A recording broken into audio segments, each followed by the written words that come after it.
وبارک وسلم صلی علیہ الصلاۃ والسلام علیک یا سیدی یا رسول اللہ وعلی آلک واصحابک یا سیدی یا حبیب اللہ الصلاۃ والسلام علیک یا رحمۃ للعالمین وعلی آلک واصحابک یا شفیع المذنبین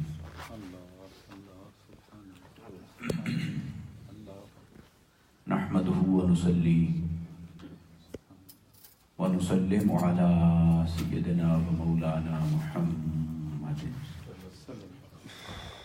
رسوله النبي الأمين المكين الحنين الكريم الرؤوف الرحيم أما بعد أعوذ بالله من الشيطان الرجيم بسم الله الرحمن الرحيم ألا إن أولياء الله لا خوف عليهم ولا هم يحزنون صدق الله العظيم وصدق رسوله النبي الكريم ونحن على ذلك لمن الشاهدين والشاكرين والحمد لله رب العالمين۔ حمد و صلاۃ کے بعد لائق صد احترام حاضرین و سامعین، خواتین و حضرات، اللہ اور اس کے حبیب صلی اللہ علیہ وسلم کا فضل و کرم ہے جس کے صدقے سے ہم سب جمعۃ المبارک کی اس بابرکت مجلس کے اندر حاضر ہیں۔ دعا کریں اللہ تبارک و تعالی ہم سب کا آنا اپنی بارگاہ میں قبول و منظور فرمائے۔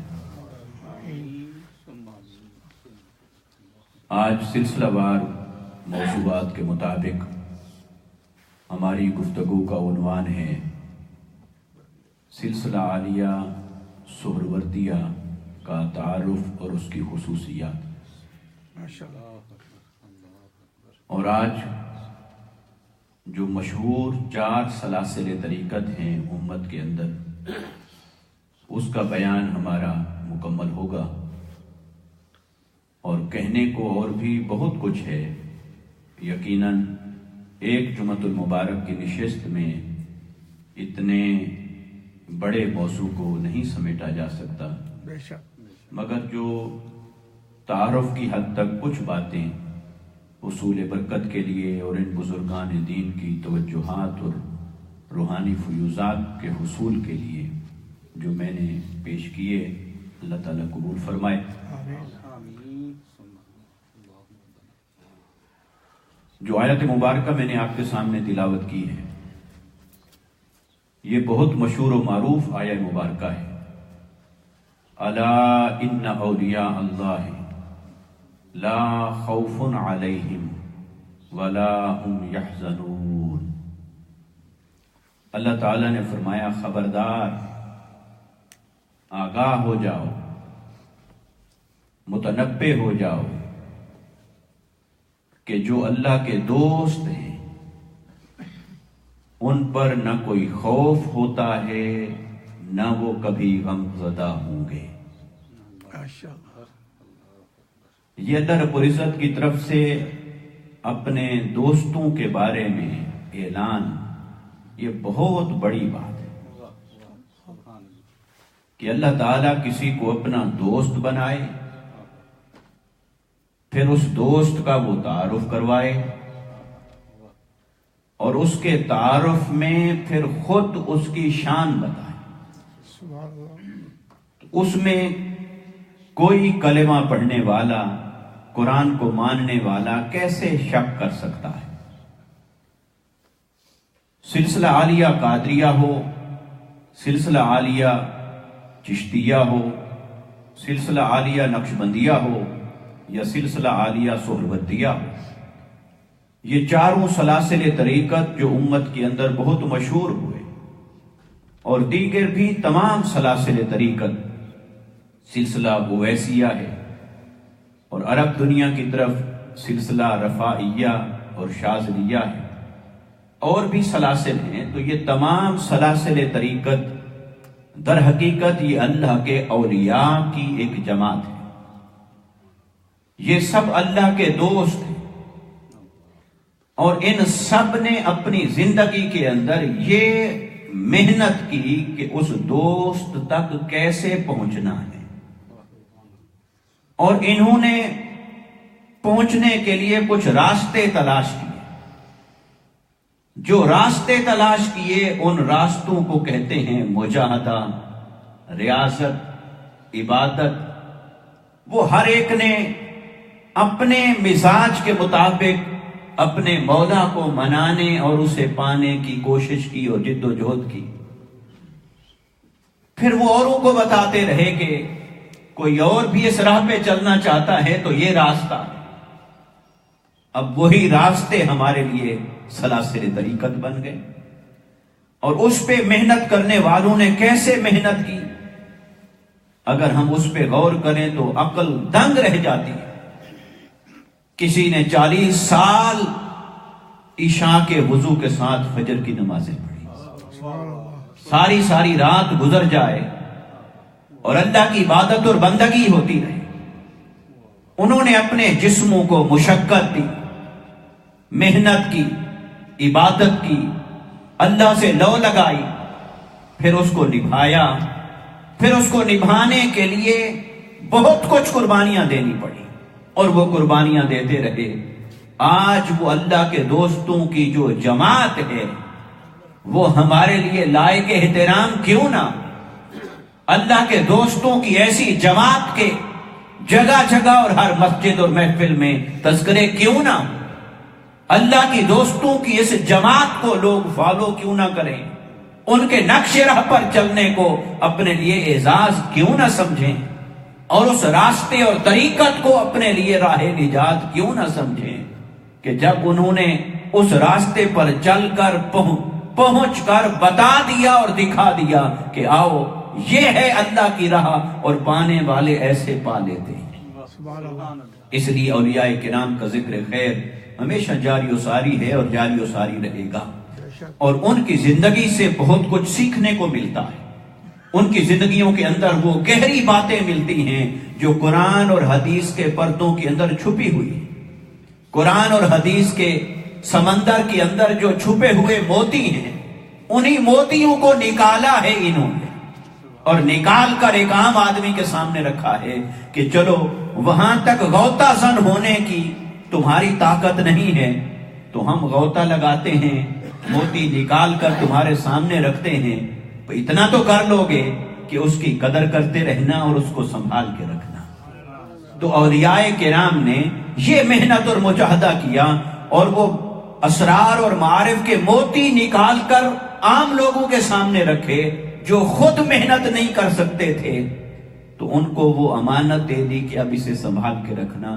تو وہ سلاسل طریقت ہیں، اور وہ اس کے بانیان ہیں، اور وہ سارے سلسلے کے بزرگان دین اسی نعمت کی حفاظت کر رہے ہوتے ہیں۔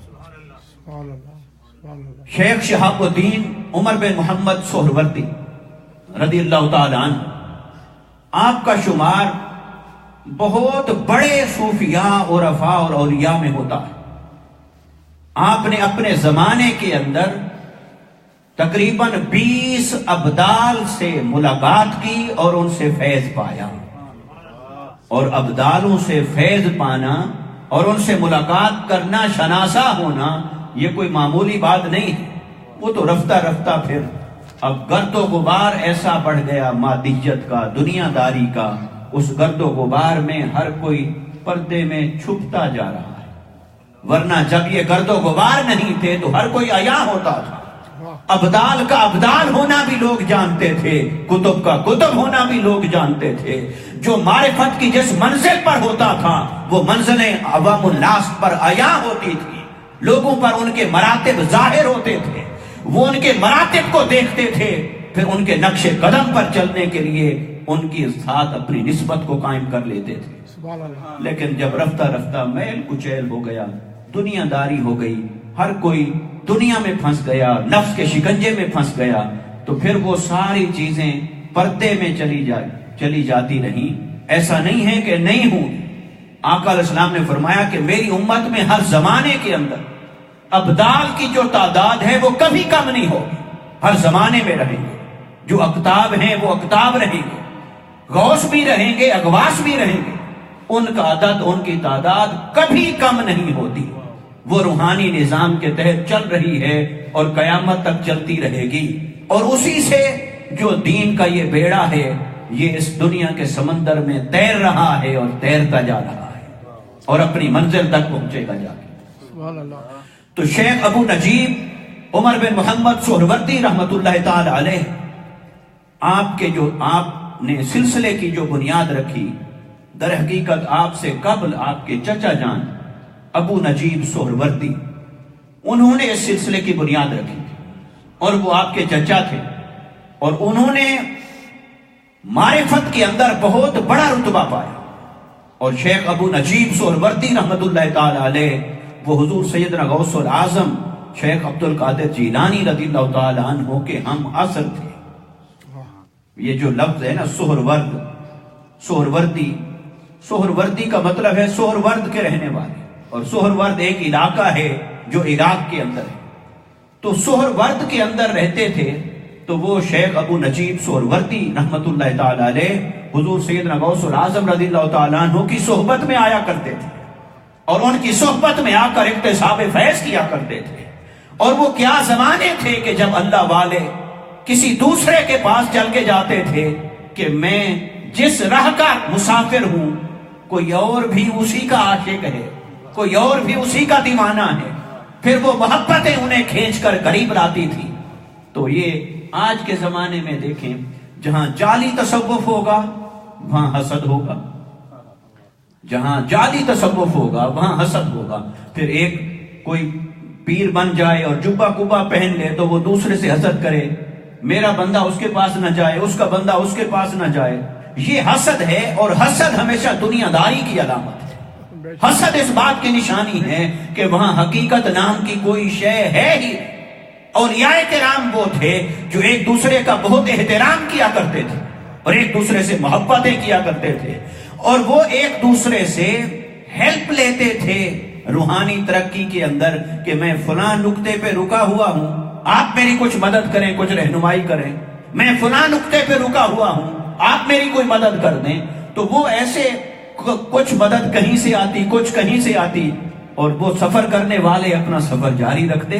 تو وہ زمانہ تھا جو تصوف تو حقیقت میں اس شے کا نام ہے جس میں محبتیں ہیں، ایک دوسرے کا احترام ہے، ایک دوسرے کا اکرام ہے، ایک دوسرے کی عزت ہے، ایک دوسرے کے لیے دل میں جگہ ہے، ایک دوسرے کے لیے محبتیں ہیں، ایک دوسرے کا احترام اور تعظیم ہے.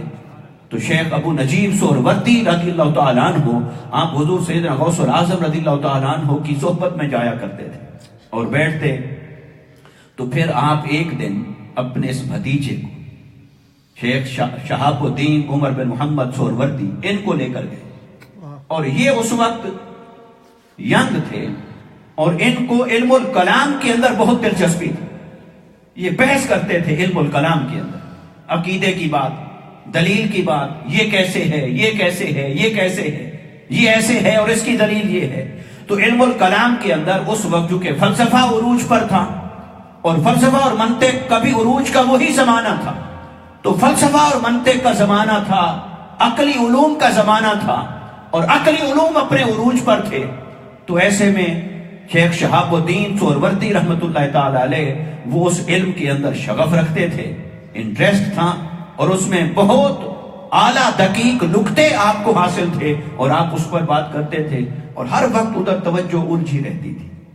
تو جو آپ کے چچا تھے انہوں نے سوچا کہ اگر یہ اسی عقلی علم کے اندر ہی مصروف رہے اور اسی میں زندگی گزر گئی تو پھر دل کی دنیا تو اگنور ہو جائے گی، دل کی دنیا تو پڑی رہ جائے گی. تو عقل تو ایسی چیز ہے، وہ تو انسان کو اتنا مصروف کر دیتی ہے، الجھا دیتی ہے. تو انہوں نے سوچا کہ ان کو بھی کوئی جھاگ لگے، کوئی نسبت ہو، اور کسی کی نگاہ کرم ہو، اور یہ عقلی بحثوں سے ذرا کم توجہ رکھیں اور دل اور معرفت کی طرف اور مجاہدہ کی طرف زیادہ کریں. تو وہ آپ کو لے کر آئے حضور سیدنا غوث العظم رضی اللہ تعالیٰ عنہ کی بارگاہ. تو جب آپ کی صحبت میں لے کر آئے تو چچا نے کہا حضور سیدنا غوث العظم رضی اللہ تعالیٰ عنہ سے کہ حضور آپ ان کی طرف توجہ فرمائیں، یہ علم الکلام میں اور عقلی علوم میں بہت اونچے درجے پر ہیں اور بڑی بحث بھی کرتے ہیں اور بڑے ان کے پاس نکتے ہیں اور علم ہیں. تو آپ نے ان سے سوالات کیے، تو آپ نے جتنے سوالات کیے انہوں نے سب کے جواب دیے. انہوں نے ایک سوال کیا، حضور شیخ عبد القادر جیلانی رضی اللہ تعالیٰ عنہ نے، انہوں نے جواب دیا. انہوں نے دوسری بات پوچھی، جواب دیا. تیسری پوچھی، جواب دیا. جتنی باتیں پوچھی، مشکل کتابوں کے نام پوچھے، اور جو علوم عقلی اور علوم نقلی گزر چکے تھے ان کی باتیں کی، کتابوں کے نام پوچھے، علوم پوچھے، جو پوچھے فرفراتا. پھر آپ نے توجہ فرمائی روحانی، اور وہ جو ان کا سارا علم تھا، عقلی علم، ظاہری علم، آپ نے توجہ فرمائی اور وہ سارا علم آپ نے سلب کر لیا. وہ سلب کر لیا کہ ایک دفعہ اس سے جدا ہونا ضروری ہے. یہ جس شے کے اندر مصروف ہیں اس سے تھوڑی دیر جدا ہونا ضروری ہے. کبھی ہوتا ہے نا بندہ بہت مال کما لیتا ہے، پھر وہ مال کما لیتا ہے تو دوسری طرف دھیان ہی نہیں جاتا. پھر کوئی جھٹکا لگتا ہے، پھر مال چھن جاتا ہے، پھر اس کو جھٹکا لگتا ہے تو پھر خیال آتا ہے نہیں ایک اور بھی دنیا ہے، کچھ اور بھی فرض ہیں، کچھ اور بھی کام ہے. تو ایسے انسان سیکھتا ہے جیسے یہ دنیا کی مثال ہے. تو بلا تشبیہ اور بلا مثال، تو شیخ ابو نجیب سہروردی جب اپنے بھتیجے کو لے کر حضور غوث پاک کی بارگاہ میں پہنچے اور انہوں نے ان کے عقلی علوم کا امتحان لیا تو جو سوال پوچھا وہ جواب رکھتے تھے. تو آپ نے انہیں اس علم سے توجہ ہٹانے کے لیے تو روحانی توجہ فرمائی، ان کا علم سلب کر لی. تو جب علم سلب ہو گیا تو پھر آپ نے پوچھا، فرمایا یہ بتاؤ. پھر جواب ندارت، پھر پتہ نہیں، پھر خاموش ہیں، کہا نہیں پتا. پھر اور پوچھا، کہا نہیں پتا. پھر پوچھا، نہیں پتا. تو وہ پھر جتنی باتیں پوچھی وہ نہیں پتا تھا. تو پھر آپ نے ان کے سینہ مبارک پر اپنا ہاتھ پھیرا اور اس نورانی اور روحانی ہاتھ کے پھیرنے سے یہ اللہ نے شان عطا فرمائی کہ پھر اللہ نے ان کے سینے کو منور فرما دیا. پھر وہ عقلی علوم بھی واپس آ گئے اور پھر روحانی علوم کا بھی ایک سمندر ڈھانٹ مار دیا. پھر وہ جو ظاہری علوم تھے وہ بھی واپس پلٹ آئے، مگر وہ خوشنما ہو کر آ گئے، ان میں روحانی لذت آ گئی. اگر وہ پہلے پھیکے تھے تو اب میٹھے ہو گئے، اگر وہ پہلے بے نور تھا تو اب نور سے چمکنے لگ گیا. تو آپ نے پھر وہ علوم عقلیہ کے ساتھ جو ان کو معرفت کا جام پلایا، اس معرفت کے جام نے پھر شیخ شہاب الدین عمر بن محمد سہروردی کو سلسلہ عالیہ سہروردیہ کا امام بنا دیا. پھر آپ سلسلہ عالیہ کے جب امام ہوئے پھر آپ نے بڑی محنت کی، بڑی خانقاہیں بنائی اور کئی سالکین کی تربیت کی اور کئی لوگوں کو اپنی صحبت سے فیضیاب کیا اور فیضیاب کر کے ایک نئے سلسلے کی بنیاد رکھ دی. تو اس لیے کہا جاتا ہے کہ جتنے بھی سلاسل طریقت ہیں ان کے بانیان وہ سب اگر آپ ہسٹری میں جائیں گے تو وہ سب جا کر حضور شیخ عبد القادر جیلانی رضی اللہ تعالیٰ عنہ کی ذات سے مل جاتے ہیں. جتنے بھی سلاسل طریقت ہیں وہ وہاں سے ہو کر گزرتے. یہ جب آپ نے اعلان فرمایا تھا کہ قدمی حاضری علی رقبت کل ولی، کہ جب آپ منبر بغداد میں منبر پر بیٹھے تھے، مسند پر بیٹھ کر آپ نے یہ خطاب کے اندر اعلان فرمایا کہ اللہ نے مجھے یہ مقام عطا فرمایا ہے کہ میرا قدم ہر ولی کی گردن پر ہے. تو اس وقت حضور خواجہ غریب نواز رضی اللہ تعالیٰ عنہ خراسان کے علاقے میں ہزاروں میل کے فاصلے پر تھے، اللہ کی عبادت اور بندگی کے اندر مشغول تھے. آپ کو وہ آواز پہنچی اور آپ نے وہ آواز سن کر اپنا سر جھکایا اور کہا اے غوث العظم، آپ کا قدم میری گردن پر بھی ہے اور آپ کا قدم میری آنکھوں اور میری پلکوں پر بھی ہے. تو ہر ولی نے اس وقت سر جھکایا تھا، اس لیے کہ تمام سلاسل طریقت حضور سیدنا غوث العظم رضی اللہ تعالیٰ عنہ کے دروازے سے ہو کر گزرتے ہیں. ہر ایک سے آپ کو فیض ملا ہے اور ایسے سمجھے کہ ہر ایک پر آپ کی نگرانی ہے اور آپ کی فوقیت اور فضیلت ہے روحانی اعتبار سے. اور اگر کسی کو یہ خیال گزرے بھئی آپ تو آئے 4 صدی ہجری میں، تو پھر آپ جو پہلے اس سے پہلے اولیاء صلحاء گزرے ان کے بھی سردار آپ ہو گئے. اور کیسے ہو گئے؟ بھئی ایسے ہو گئے جیسے نبیوں میں میرے آقا صلی اللہ علیہ وسلم آنے کے اعتبار سے سب سے آخر میں آئے، لیکن مقام اور مرتبے اور سرداری کے اعتبار سے سب سے افضل اور سب کے امام ہوئے۔ تو بلا تشبیہ اور بلا مثال حضور سیدنا غوث العظم رضی اللہ تعالیٰ عنہ بے شک آپ 34 صدی ہجری میں آئے، مگر امت مصطفیٰ کے جتنے اولیاء ہیں ان سب اولیاء کے سردار اور امام آپ ہیں، کہ اللہ تعالیٰ نے آپ کو یہ منصب عطا فرمایا، اس لیے تمام سلاسل طریقت کا فیض بھی وہ آپ کی گلی سے ہو کر گزرتا ہے۔ تو شیخ شہاب الدین سہروردی رضی اللہ تعالیٰ عنہ نے اس طرح حضور سیدنا غوث العظم کی صحبت سے فیض حاصل کیا، اکتساب فیض کیا، پھر اسے آگے پھیلایا۔ پھر ایک ہمارے پاکستان کا بہت مشہور و معروف نام، چونکہ میں نے چاروں سلاسل طریقت کا ذکر کیا، ان کے بانیان کا ذکر کیا، پھر ساتھ میں نے یہ بھی کوشش کی کہ وہ سلسلہ عالیہ طریقت کا ہندوستان کے اندر کیسے پہنچا اس کو بھی میں نے اپنی ہر گفتگو کے اندر ٹچ دیا ہے، اس کو بھی بیان کیا ہے۔ تو سلسلہ عالیہ قادریہ ہو، سہروردیہ، نقشبندیہ، وہ جب ہندوستان میں آئے تو پھر کسی نہ کسی عظیم ہستی نے ان کو یہاں اس سلسلے کو لائے اور اس کی بنیاد رکھی، اس کی آبیاری کی۔ تو پھر برے صغیر پاک و ہند کے اندر سلسلہ عالیہ سہروردیہ جو ہے، یہ کون ہے اس کے بانی؟ اس کے بانی حضرت غوث بہاؤالدین شیخ الاسلام حضرت غوث بہاؤالدین زکریا ملتانی رحمت اللہ تعالی۔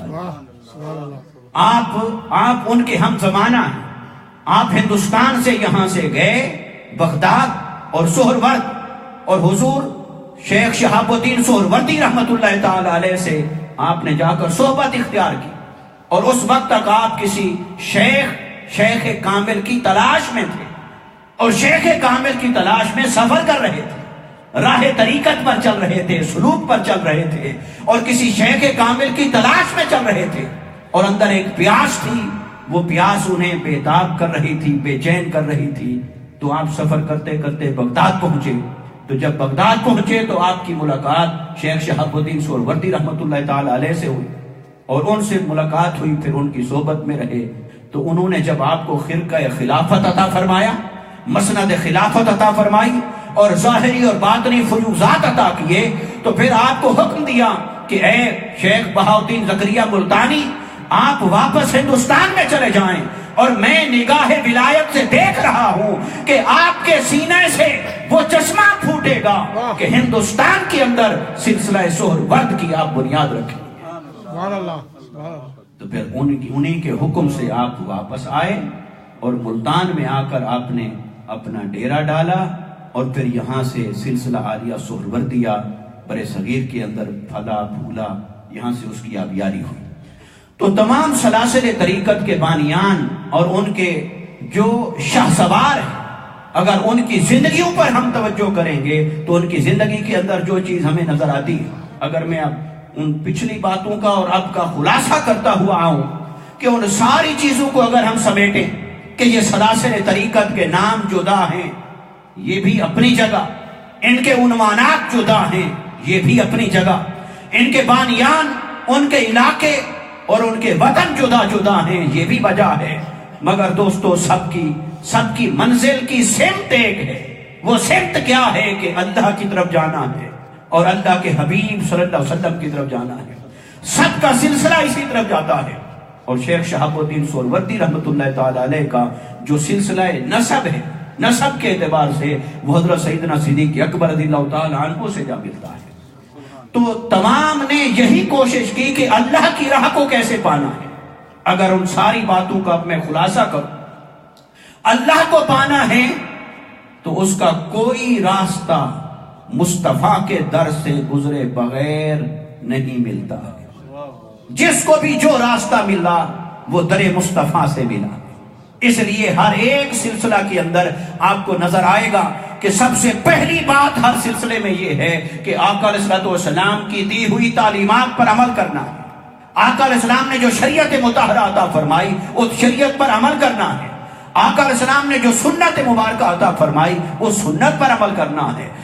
لیکن آقا علیہ السلام کی تعلیمات چونکہ بہت کمپریہنسو تھیں، بہت جامع اور کامل تھیں، تو یہ ہمیں نظر آتا ہے سلاسل طریقت میں کسی نے ایک شے کو اڈاپٹ کیا، کسی نے دوسری کو لیا، کسی نے تیسری کو لیا، اور یہ بھی اللہ کی شان ہے. اللہ دکھانا چاہتا ہے کہ دیکھو کوئی ایک صفت بھی میرے رسول کی پکڑ لے اور اسے لازم کر لے اپنی زندگی میں، وہ خود کامل ہو جاتا ہے، بلکہ کامل بنانے والا ہو جاتا ہے. تو جن کی ایک ادا کو، ایک سنت کو، ایک دیے ہوئے راستے کو اپنا کر کوئی ایک اللہ والا بن جاتا ہے، اللہ کا دوست ہو جاتا ہے اور کامل گر ہو جاتا ہے، پھر تم سوچو کہ میرا مصطفیٰ کتنا کامل ہوگا. اگر مصطفیٰ کی دی ہوئی تعلیمات میں سے کسی ایک صفت کو اپنا لینے سے ایک پورا سلسلہ روحانی شاہ وجود میں آ سکتا ہے اور وہ اللہ تک رسائی حاصل کر لیتا ہے تو اور وہ کامل اور اکمل ہو جاتے ہیں، تو پھر مصطفیٰ کا کامل ہونا کتنا بلند شان رکھتا ہے. تو آقا علیہ السلام کو اللہ تعالیٰ نے جامع بنایا، اس لیے کامل اور اکمل حضور کی ذات ہے. مخلوق میں سے کامل ترین ذات وہ آقا علیہ السلام کی ذات ہے، اور آقا علیہ السلام کی ذات میں سب چیز جمع ہے. مگر باقی سلاسل طریقت میں مثلا اگر قادریہ کو دیکھیں گے، انہوں نے علم پر محنت کی، چونکہ علم کے اندر معرفت تھی، اور علم پر محنت اس لیے کی کہ جب تک عقل کے گھوڑے کو لگام نہ ڈالی جائے اس وقت تک دل کا سفر نہیں ہوتا. عقل کو پہلے اپنا قابو کرنا ہے تو وہ آپ کو چلنے دے گا. کیونکہ جو عقل ہے یہ آپ ایسے سمجھیں کہ یہ جو انسانی باڈی ہے، یہ عقل اس کی ڈرائیونگ سیٹ پر بیٹھا ہے، عقل کے ہاتھ میں ہے ڈرائیونگ سیٹ. آپ کی عقل میں کوئی بات آ گئی آپ وہ کرنے لگ جائیں گے. عقل میں آ گئی، نہیں آئی نہیں کیا، آ گئی کر دیا. اور عقل میں یوں آئی اور یوں نہیں آئی. تو عقل جو ہے وہ انسانی باڈی کی، یہ جسم ہے، اس کو ایک گاڑی کی مثال دی جائے تو عقل ڈرائیونگ سیٹ پر ہے. اور جب تک آپ اسے اپنے ہاتھ میں نہ کریں، اسے کنٹرول میں نہ کریں تو آپ گاڑی چلائیں گے کیسے؟ اس لیے سلسلہ عالیہ قادریہ نے سب سے پہلے اس پر محنت کی. انہوں نے سوچا کہ یہ راستہ ہے، اس راستے پر چلا جائے، اور اس راستے پر چلے تو انہوں نے عقل کو علم کا راستہ دکھایا، علم کو در مصطفیٰ کا راستہ دکھایا، اور در مصطفیٰ سے اسے معرفت الہی کا راستہ دکھایا. تو عقل کو جب علم کے راہ پر ڈالا تو علم نے اسے نور عطا کیا، اس نور نے معرفت عطا کی، اس معرفت نے بتایا ہاں وہ کیسا ہے اور کیسے راضی ہوتا ہے. یہ ساری محنت اور توانائی عقل کے ذریعے سے حاصل ہوئی، علم کے ذریعے سے حاصل ہوئی، معرفت کے ذریعے سے حاصل ہوئی. اس لیے حضور غوث العظم رضی اللہ تعالیٰ عنہ فرماتے ہیں درست العلم حتی صرت قطبا، کہ میں نے علم پڑھا اور علم پڑھتے پڑھتے اسی علم نے معرفت کے ایسے دروازے کھولے کہ مجھے قطب کے درجے تک پہنچا. مگر بشرطے کہ علم نافع، علم دوسرا بھی ہے جو غیر نافع ہے، یعنی اسی کی اگر لگام شیطان کے ہاتھ میں آ جائے تو عقل کی لگام اگر شیطان کے ہاتھ میں آ جائے تو پھر اس نے کھیلنا ہے اس کے ساتھ، اس نے اس کو کوئی پٹی پڑھا دینی ہے، کوئی نقطہ اس کے دماغ اس کے اندر ڈال دینا ہے اور وہ پھر وہیں اٹکا رہے گا. اس لیے اس کو لگام دینا یہ ضروری ہے. اور یہ علم کا راستہ بھی حضور کا راستہ ہے. اللہ تعالیٰ نے فرمایا کہ یعلمکم الکتاب والحکمہ، اور آقا علیہ السلام نے فرمایا انما بعثت معلما، کہ میرا نبی تمہارے لیے معلم ہے، تمہیں علم سکھانے سمجھانے کے لیے آیا ہے. تو وہ جو علم سکھانے کے لیے مصطفیٰ معلم بن کر تشریف لائے تھے، اسی علم کی راہ پر چل کر بھی اللہ ہی کو پانا تھا. تو اس راہ پر چلے، اور اس راہ پر چلے تو اللہ کی ذات تک رسائی حاصل کر لی. اور سلسلہ عالیہ نقشبندیہ نے اور سلسلہ عالیہ چشتیہ نے، انہوں نے جذب اور جنون کو پکڑا، اور جذب اور جنون کو پکڑا. اور جذب اور جنون وہ کہاں رہتا ہے؟ وہ یہاں نہیں رہتا، وہ یہاں رہتا ہے. انہوں نے سوچا بھی اس کو تو اگر ہم راضی کرنے چلیں اور اس کو کنونس کرنے چلیں تو یہ تو ہر روز ہی 10 سوال سامنے رکھ دیتا ہے، یہ عقل تو ہر روز ہی 100 سوال سامنے رکھ دے گی. تو ہر روز اس کے 100 سوال سامنے آ جائیں تو کتنی محنت کرتے رہیں. انہوں نے کہا ایک ہی کام کرو، کیا؟ دل کو حاوی کرو. تو دل کو حاوی کیا تو دل کا کام تھا عشق، دل کا کام تھا چاہنا. دل پھر عقل کو ایک ہی جواب دیتا ہے، وہ کہتا ہے تیری سمجھ میں آئے تو میرے پیچھے آ جا، اور اگر تیری سمجھ میں نہیں آتا تو ٹھہر جا، میں تو محبوب کے پیچھے جا رہا. پھر دل جو ہے وہ محبوب کی اللہ اکبر، نعرہ رسالت یا رسول اللہ، نعرہ حیدری. مفتی ارشاد حسین سیدی صاحب زندہ باد، ماشاءاللہ۔ تو انہوں نے اس جذب اور جنون اور عشق کی راہ کو اپنایا، عشق کی راہ کو اپنایا۔ تو عشق تنقید نہیں کرتا، عشق کبھی تنقید نہیں کرتا، بے شک، عشق کو کبھی عیب نظر نہیں آتا، بے شک، عشق کو کبھی برائی نظر نہیں آتی۔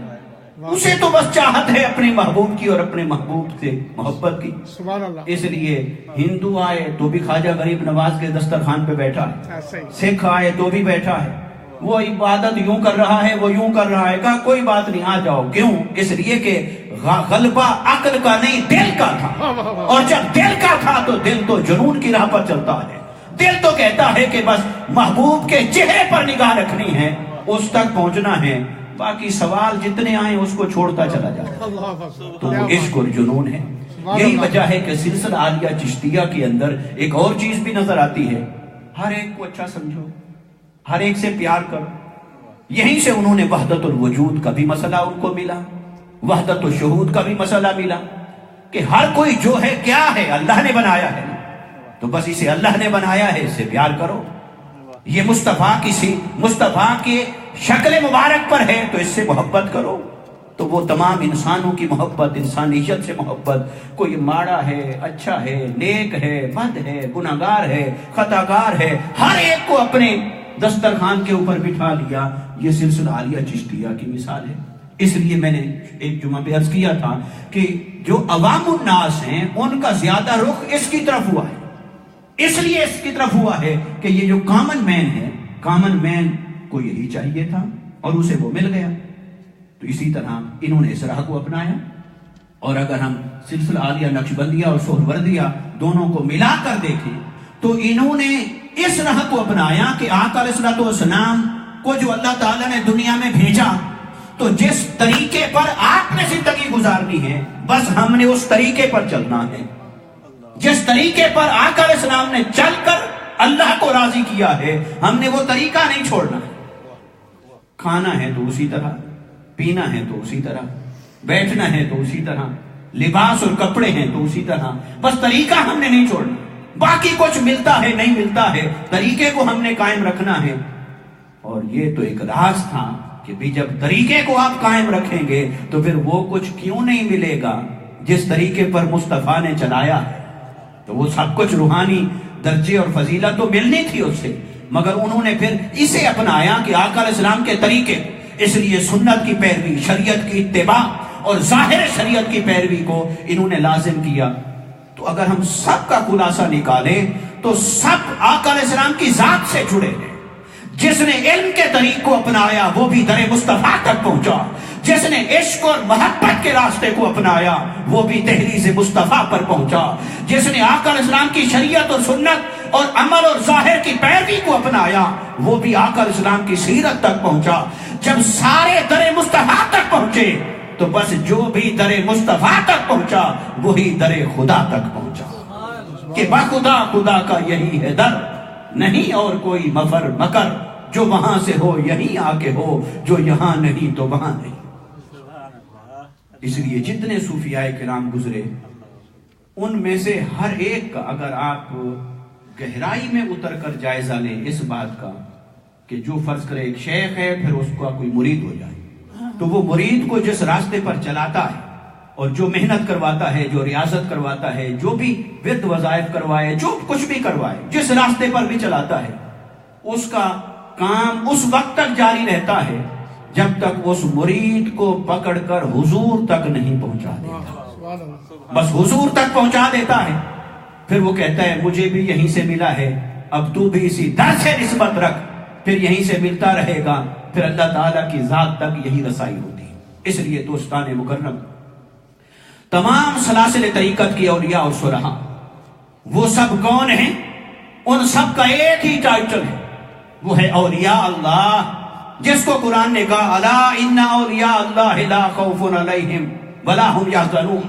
بے شک وہ سلسلہ عالیہ قادریہ ہو یا چشتیہ، وہ نقشبندیہ ہو یا سہروردیہ، وہ اویسیہ ہو یا شاذلیہ ہو، رفاعیہ ہو یا کوئی عرب میں ہو، عجم میں ہو، افریقہ میں ہو، سلاسل طریقت میں سے جو حقیقی طور پر سلاسل طریقت ہیں، جو روحانی سلاسل ہیں، وہ سارے کے سارے وہ اللہ کے دوستوں کا ایک گروہ ہے ہاں ایک کا طریقہ الگ ہے، دوسرے کا طریقہ الگ ہے، مگر وہ سب طریقے جا کر ذات مصطفیٰ میں جمع ہو جاتے ہیں۔ اس لیے ان سب کے بارگاہ مصطفیٰ تک رسائی ہوتی ہے۔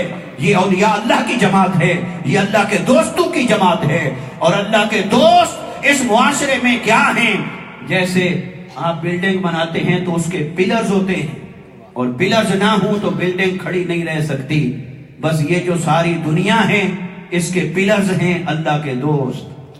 اللہ کے دوست ہیں جن کے دم قدم سے یہ دنیا چل رہی ہے، اور اللہ نے ان کو اس دنیا کے پلرز کا درجہ عطا کیا ہے۔ اور وہ جو انبیاء کرام کا سلسلہ تھا اس کو آقا علیہ السلام کی ذات پر ختم کر کے میرے آقا کو اللہ نے یہ اولیاء عطا فرمائے، یہ صلحاء عطا فرمائے، یہ ابدال اور اقطاب عطا فرمائے۔ کچھ وہ عطا کیے جو مجدد بن کر ظاہر کو سنوارتے ہیں، کچھ وہ عطا کیے جو غوث اور کتب ابدال بن کر امت کے باطن کو سنوارتے ہیں۔ باطن کو سنوارنے والے، ظاہر کو سنوارنے والے، یہ سب مل کر مصطفیٰ کی جانشینی کو ادا کر رہے ہیں، یہ مصطفیٰ کریم صلی اللہ علیہ وسلم کی نیابت کو ادا کر رہے ہیں، یہ میرے آقا صلی اللہ علیہ وسلم کے اس فریضے اور منصب کی ادائیگی میں لگے ہوئے ہیں۔ اس لیے کوئی تھوڑا کر رہا ہے اس کی بھی قدر کرو، کوئی زیادہ کر رہا ہے اس کی بھی قدر کرو، کوئی ایک فرض بھی سر انجام دے رہا ہے اس کی بھی قدر کرو۔ تو جو شروع سے لے کر 4 جمعہ قبل جو میں نے اس موضوع کو شروع کیا تھا کہ آقا علیہ السلام کی ختم نبوت کے بعد جو حضور کی نیابت ہے، خلافت ہے، یعنی نائبین ہے، جو سبسٹیٹیوٹ ہے ختم نبوت کا، کہ نبوت کا دروازہ بند ہوا تو وہ سارا کام اللہ نے اولیاء امت مصطفیٰ کے سپرد کر دیا۔ وہ ظاہر کا کام ظاہر والوں کے سپرد کیا، وہ بھی ضروری ہے۔ باطن والوں کا کام باطن والوں کے سپرد کیا، وہ بھی ضروری ہے۔ اس لیے اگر قاری قرآن پڑھتا ہے، قرآن کی تعلیم کو عام کر رہا ہے، تو وہ یتلو علیکم آیاتنا، وہ بھی مصطفیٰ کے فریضے کو آگے ادا کر رہا ہے۔ اگر علماء قرآن اور دین کا علم پڑھ کر آگے پھیلا رہے ہیں، وہ بھی مصطفیٰ کا اس فریضہ ادا کر رہے ہیں۔ وہ یعلمکم الکتاب والحکمہ، اس کی تصویر بنے ہوئے ہیں۔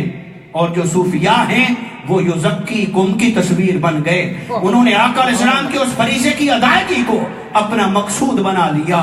اس لیے یہ سب طبقے لائق احترام ہیں، یہ سب لوگ سب طبقے لائق احترام ہیں۔